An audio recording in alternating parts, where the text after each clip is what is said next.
শুভম, তোমরা নিশ্চয়ই এটাকেও সাপোর্ট করবে।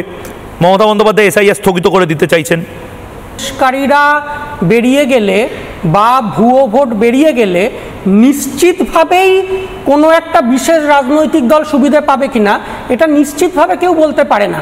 তৃণমূলেরই সমস্ত ভোট তৃণমূল কংগ্রেস একা পেত কিনা এটা তৃণমূল কংগ্রেসও বলতে পারবে না, এটা অন্য কোনো বিরোধী রাজনৈতিক দলও বলতে পারবে না।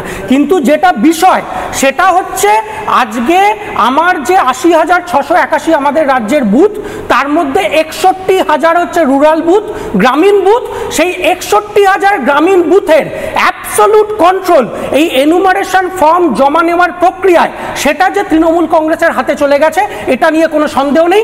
আপনি সমস্ত জেলার গ্রামীণ বুথগুলোয় যান, গেলেই দেখতে পাবেন বিএলওদের সাথে শুধুমাত্র তৃণমূলের এজেন্টরা, তৃণমূলের বিএলএরা ঘুরছে এবং গ্রামের মানুষ বহু জায়গায় বাধ্য হচ্ছেন তৃণমূলের পার্টি অফিসে গিয়ে ফর্মগুলো ফিল আপ করতে।